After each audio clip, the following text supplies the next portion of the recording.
What's up guys, it's your boy, Barca Boy 103. Today we're going to be doing the match analysis from the match yesterday between Real Madrid and Barcelona, where Real Madrid did walk away with 3 huge points, giving them the advantage in the La Liga title race. We're going to take a look at some of the stats from this match, analyze team performance, and also react to Xavi's post-match press conference and the match reaction of 2 other players. But before we get into it, make sure you guys smash that like button down below. Let's try to get to 200 likes this video, be very much appreciated. Also, if you're new, make sure you subscribe down below if you haven't already, and let's get into it. Let's start off with a reminder of the starting lineup from last night. It was Ter Stegen in goal, a back 4 of Roberto, Kounde, Eric Garcia, Alejandro Balde, midfield 3 of Busquets, De Jong, and Pedri, and a front 3 of Raphinha, Lewandowski, and Ousmane Dembele. And in this match, Xavi did use all 5 of the substitutions. He first brought on Ferran Torres, Jordi Alba, and Ansu Fati as a triple substitution, then brought on Xavi and Kessie later on in the match. Now, the front covers of the Catalan-based newspapers this morning were of course very critical of the team's performance and also the result in the match as well. Mundo Deportivo came out the headline saying hurtful,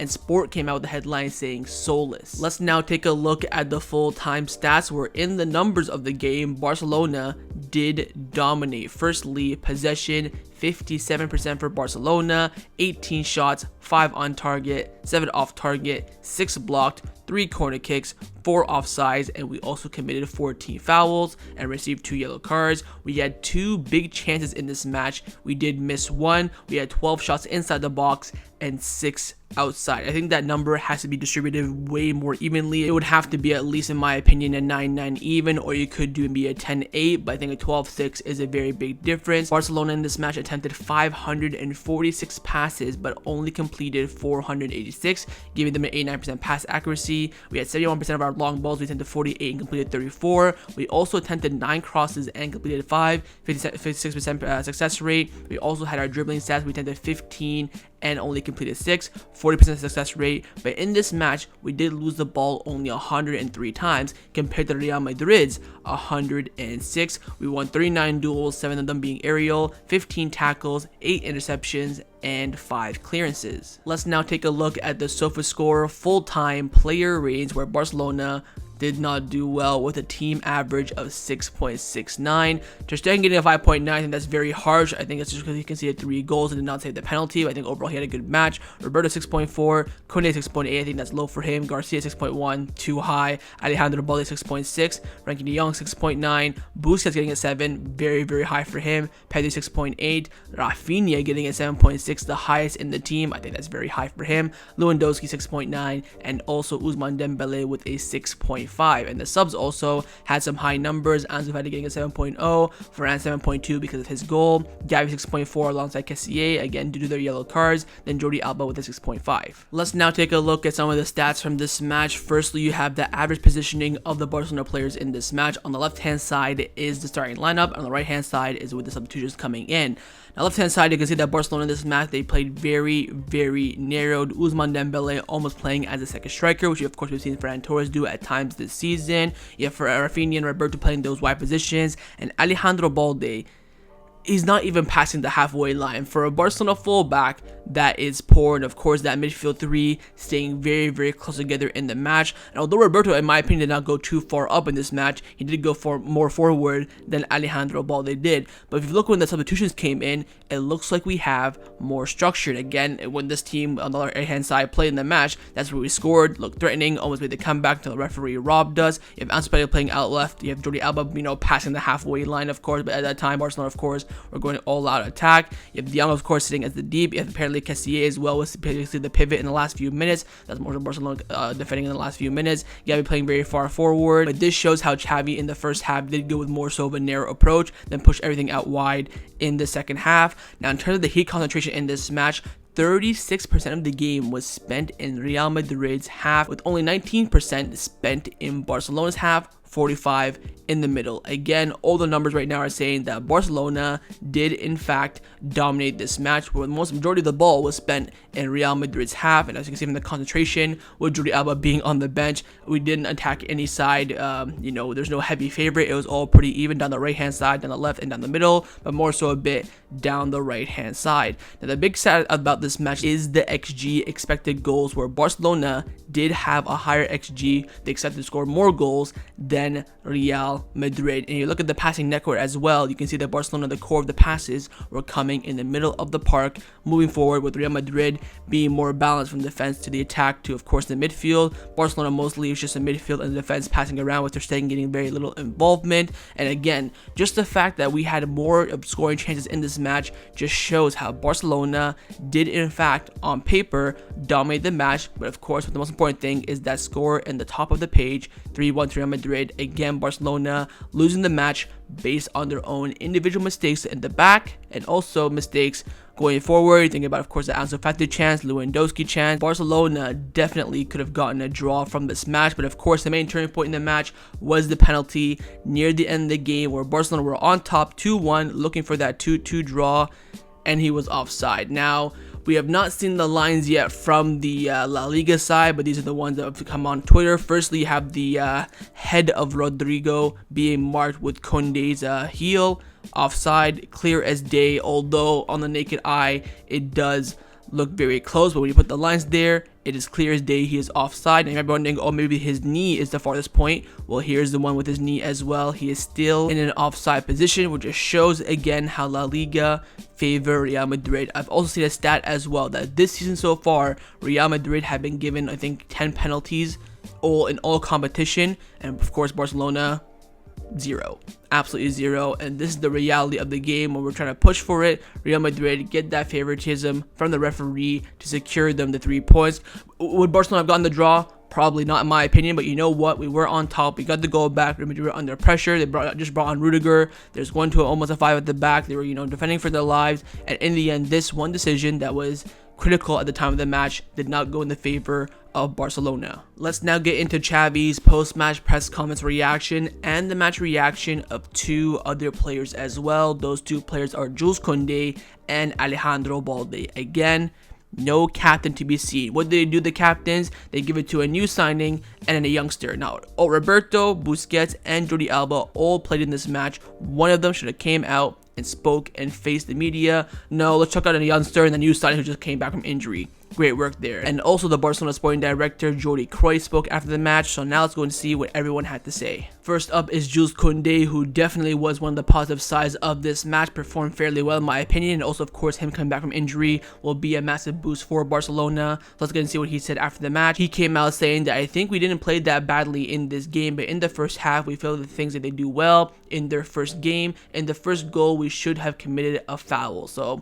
a little shot there at Kounde from Busquets. Madrid created a chance in 2 and 3 passes. We need to learn from that today. Now, although he is correct, they passed 3 times from their defensive play and they score. It is Barcelona's individual mistakes that make that goal become conceded. Finally, Kounde ended off by saying that I won't comment on whether it was a penalty or not in the final moments, but it happened at a key moment for us because it looked like we were going to create a situation to be able to equalize from this match. You know what? He's not wrong. But again, just came back from injury. Kounde did play well in this match. He's saying that, look, we didn't play poorly today. Of course, the numbers say that, and also the feeling is as well. But in those critical moments, we did not do well. Next up is Alejandro Balde, who did play his first El Clasico for Barcelona in official competition, and I don't think he played that badly as well. But again, being chucked in the front of the media for the captain. So let's get and see what he had to say after the match. He was asked if he was proud for playing in his first El Clasico, and he said, I wanted to win. And for me, that is a fantastic mentality. We are disappointed because nobody likes to lose a Clasico. We had a chance to come back to make it 2-2, but the penalty prevented us from being able to do that. And there is a lot of matches left in the league, and it's not over yet. You know what? He's not wrong. It's only been a bad week for Barcelona. We got a draw and a loss and 2 big gains, but this for me shows this is like bringing up his stakes for Barcelona, his rating right now, because he's coming out saying that, look, I'm my first Clasico, yes, but I'm not happy because I want to win, and that we're going to keep pushing forward, and hopefully he's not wrong and Barcelona do turn up in the next few weeks. Next up is the sporting director of Barcelona, Jordi Cruyff. Of course, when it comes to signings and making changes in the team internally, of course, he is one of the main spearheads in that sense. So let's go and see what he had to say after the match. He came out saying, the 1-0 made us play urgent and leave more space. In football, you have to defend well and take advantage of what you have up front. If you don't, you tend to lose despite having possession. When you fail, you have to get back up. And then asked about the possible penalty, of course, on Robert Lewandowski. He said the number thing is that you at least take a look at it with VAR. It surprised us, but that doesn't serve as an excuse. I don't want that to seem like an argument for our defeat. Then asked his thoughts about the match. He said there are moments when we didn't create much danger and when you have to reach the final third of the field. The 2-1 has given us a morale and faith to be able to scratch something, but then the penalty to make it 3-1 finished the match off. Then asked about the participation of Ansu Fati and Ferran Torres, saying that, look, Ansu entered well. He was also decisive in the goal. The goal is great for Ferran Torres' confidence. That will always help the team. Very important games are coming up, and we have to get up as soon as possible to get the winning streak back. He was then asked, of course, about the mercado, the transfer window. He came out saying, it's our job, alongside the coaching staff, always analyze what's coming in the next 12 to 18 months, keeping an eye on the market. We had made a big change in the summer. Obviously, we can't finish everything that was started in one summer, but with all the players available, there are plenty of arguments to be able to compete for everything. Also, sometimes there is bad luck, like now, for example, how everyone at the back has been injured. This affects the team's dynamics, and unfortunately, streaks like the ones we've had come to an end. It helps us to see the things that we still have to improve upon in the squad. So he's saying, look, Lewandowski penalty, not an excuse. Ansu Fati came on, and also Ferran Torres came on and played well. That'd be great for their confidence. Said, look, the reality is we always keep our eye on the market. We're always planning, months ahead, keep an eye on who's, available, who's going to be free, and then we make the decision, of course, internally. But you know what? With our fully fixed squad, we can do damage in the world of football, but of course, injuries happen, and you have to prepare for that. Time now to get into Xavi's post-match press comments reaction. Of course, he is the manager. He sets up the teams and the tactics, who starts, who gets subbed on, what minute. He decides everything, and of course, his opinion matters the most. So let's now get and see what he had to say after this match. He came out saying, I'm pissed off, but it's only 3 points. Luckily, the draw on Wednesday was more painful and also more important. We're in a very negative dynamic at the moment. Nothing is going our way, but we tried until the end. But this is football. We have options to win, but we didn't take advantage of them. I can't be happy regarding anything from the match. The sensations at the moment are very bad. The only positive I can see from the match are the substitutions who came on at a good level. We need to be more aggressive in defense. We're still in construction, but we need to be more competitive overall. We talked about stopping dangerous counterattacks with tactical fouls, and then we still concede the first goal like that. So again, that's now Kounde and Xavi with a big dig at Busquets. We could have finished the match 2-2 or 1-1, for example, even without playing well. That's what happens when you don't take advantage of your chances at the Bernabeu. So Xavi saying, look, this match was a draw, but we couldn't finish our chances and we couldn't take a part of it. And also the back, we were very poor. We have to be self-critical. We're not doing well at all. We're in a very bad dynamic, and we have to change it immediately. Everything at the moment is great. I don't feel happy with anything, and we need to improve. I feel bad and frustrated. We aren't as aggressive as we used to be. We have to change our mentality to win big games as soon as possible. We will improve based on the wake-up calls like this one. And I don't think Real Madrid have beaten us intensity, but they have beaten us in maturity. They know how to compete better. They are a more accomplished and mature team than us at the moment. I won't ever blame the players for their performance. It won't happen. I am the captain of the ship, and I take responsibility. Above the result, I care more about the bad image we showed on the pitch. And again, he said this now for the second time. The subs have done very well in this match. Both Xavi, Ansu, Ferran, Jordi Alba, and Kessie all performed well. So watch out for them starting midweek for sure. And I think, you know what, it is time for a little bit of a shake-up, apart from Jordi Alba, of course. And finally, Xavi concluded off by saying that we have to analyze the match with the staff. We need to find the reason as to why we are struggling at the moment. Now, I just read on Twitter that, of course, today is the Ballon d'Or ceremony. Xavi was originally planning to go, but now he has called it off after that poor result. He wants to stay back, analyze, and of course, make improvements in the squad. Look, the reality is, Xavi is doing what he has with the players, and that's the unfortunate part. Of course, the international break absolutely killed us, both momentumly and also injuries as well. But he has to take some criticism as well. He said that, you know what, we did not play well. We set up right, we played well, but in the end, the critical moments of this match, of course, individual errors and not finishing our chances, cost us the 3 points. So overall, final thoughts on the match last night in the Clasico. Look, of course, not the result that we wanted. We did not play very well, but again, I think we did play better than Real Madrid on the night. The stats don't lie, the numbers show it, and also on the pitch, I do feel like Real Madrid did not play that well, but like Xavi said, they beat us on maturity, we made mistakes, and they capitalized. It's as simple as that. And I've seen some of the comments on my match review from last night, and I tell you what, y'all are so dumb and reactionary as well. I'm seeing people saying Xavi out. What? Why would you sack Xavi because he's playing the players that he has? If we all know that if Araujo is fit, Bellerin is fit, Memphis is fit, Frankie de Jong just didn't come back from injury, same with Kounde, this would have been a different game, and Xavi wouldn't be forced to pick like a Pique, Jordi Alba, Roberto. I think he still would pick Busquets, but he criticized Busquets in the post-match press conference. Same with Kounde. He said that the subs played well. I think now Xavi's realizing that Busquets at the top level against Inter, against Madrid, can't do it anymore. Against Mallorca and also soon at home, he can still probably do a job, let's be honest. But in the big moments, big away games, big home games, Busquets is not at that level.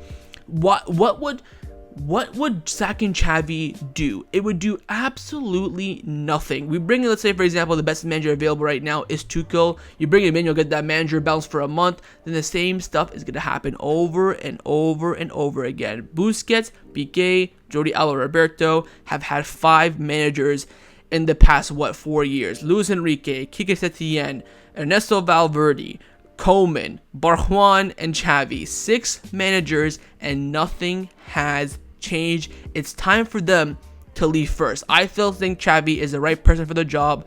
Whether you think that or not, we both have to agree that the captains have to leave first. Then you can really, I'm not saying like you can't judge Xavi now, but you have to give Xavi the chance to get rid of the captains, get rid of that, bad mentality. Because the reality is, you're looking at the team when we go 1-0, 2-0 down, Busquets standing there like this, come on, and no one's showing any reaction. Imagine that's someone else imagine that's Araujo, that's Lewandowski, that's Frankie de Jong, that's someone else. It can be different because, again, the captains over the past few years, let's be honest, are used to losing. Yes, at the beginning of the first 10 years of their Barcelona career, they were world-class, fantastic legends no matter what they do, but they're now used to losing, and that's the reality of it. The captains have to leave first. I'm not solely blaming the performance and the result on the captains today. Of course, 3 out of 4 played, 2 started. I'm not blaming Busquets and Roberto and Jordi Alba for this result. Absolutely not. What I'm saying is they have to be the first to leave before Xavi does.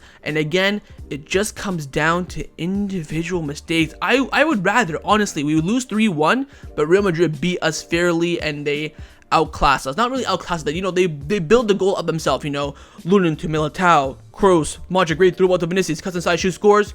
You know what? They scored, that's fair. But when we make the mistakes, you look at the first goal, Raphinha not tracking back, then Busquets not fouling. Second goal, Eric Garcia cleared it twice, missed completely. Third goal, of course, was a penalty, controversial. Eric Garcia still fouled him in the box, whether he's outside or not. It happened. All individual mistakes. Then you look going forward, Lewandowski missed that big chance. I think Ansu Fati missed one as well. I think there's another big chance as well. Then you look at that saying, oh, we're back to square one.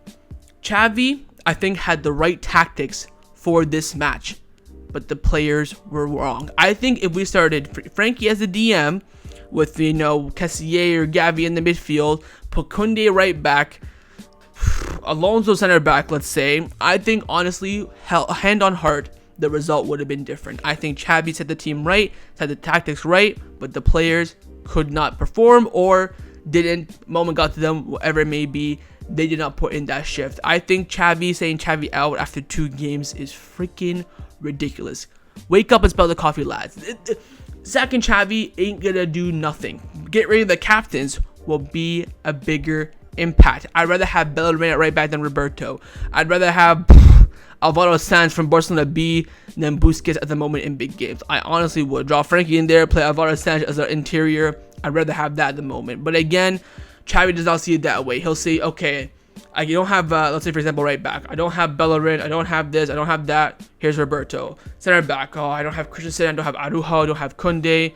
Okay, Pique, you can start. In the midfield for Busquets. Oh, Frankie just came back from injury, and we loaned out Nico. We saw Pjanic. Oh, Busquets, here you go.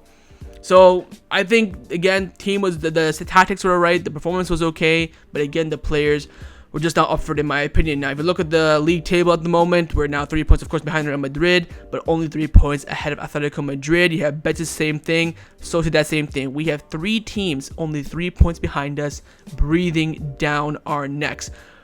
We could be 5th in a week. We could. We honestly could, and that's the big point. We faced Bilbao, I think, over the weekend, I believe. We played Villarreal midweek. I think Villarreal are in 7th on 17 points underneath Athletic Club. That's going to be huge. I think Real Madrid have big games coming up. You have all these teams bringing down our neck, but again, we're still in 2nd. Like Alejandro Balde said in the post-match press conference, league ain't over. We've only played 9 games. We're not even halfway through. We haven't even played every single team once. Where, at the start, only 3 points behind first place. We're definitely still in it. We still have another return leg, of course, at the Spotify Camp Nou later on in the season. So, league is still intact. We're still looking good. But the big point right now is 3 teams breathing down our neck for that spot, of course. They all want to get top 4.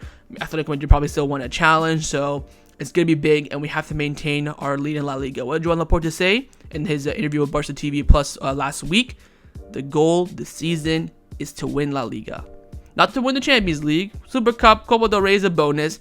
We activated the levers. We worked our blood clots off in the summer. We paid 10 million out of our own pockets to Jules Kounde to win La Liga.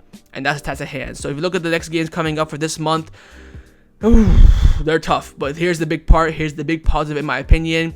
3 games in a row at the Camp Nou. I almost went, I had tickets. I was going to get tickets. I was going to fly there, take a week off of school, week off, and go for a week and watch all 3 games.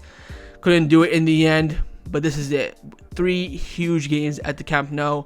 All 3 of them must wins. And all 3 of them we have to win. If we get 2 wins and a draw, still disappointing. It depends if the draw against Bayern Munich, but I think honestly those 2 La Liga games are more important than Bayern at the moment. I really do feel that. And then of course we end off the month going away to the Mestalla, which of course is very, very difficult. So look at the 3 Camp Nou games, all must wins. Hopefully the fans turn up. I think they will do for sure. They're happy with the team at the moment. There's a good positivity, of course, out of the past few games. So we'll wait and see. And hopefully the good thing is that Inter Milan do play before us. Before we play against Bayern Munich, I think the lines will come out at halftime when Inter plays. So hopefully that time Xavi will just sack off the Champions League, and we'll see how that goes. But again, Bilbao, Villarreal, this is it. If the team wants us to be happy, they want to turn things around. Maybe Busquets want to, stay at the club for another year, whatever it may be. They need to turn up in these 2 games and show us why you want to stay. Show us why you're the best team in the world. Show us why you can compete for La Liga. Because this is it. I think any drop points against Villarreal and Bilbao, I think La Liga, not going to say it's done, but it'll be damn near impossible because you cannot drop these 2 big points back to back at the Camp Nou as well. We'll see how the club do, but again, overall in this match, it's not a great result. It's not the best performance, of course, but I think, again, Xavi did pick the right team and tactics, but it's now up for the players and, of course, the manager as well to turn around this form and this dynamic. So that was my match analysis for Real Madrid versus Barcelona in La Liga. Hope you guys enjoyed this video. If you did, make sure to leave a like, and, of course, leave me your thoughts down below in the comments on everything we discussed. But I want to hear your thoughts on Xavi, on the players, on the performances, and also on the La Liga table and the matches coming up. And of course, make sure you guys subscribe down below if you haven't already, and I'll see you guys next time on the channel. Take care, and as always, Visca Barca, Visca Catalunya, big week ahead, and I believe in this team to turn the results around, because if they don't, we're gonna be cooked. Take care, and Forza Barca.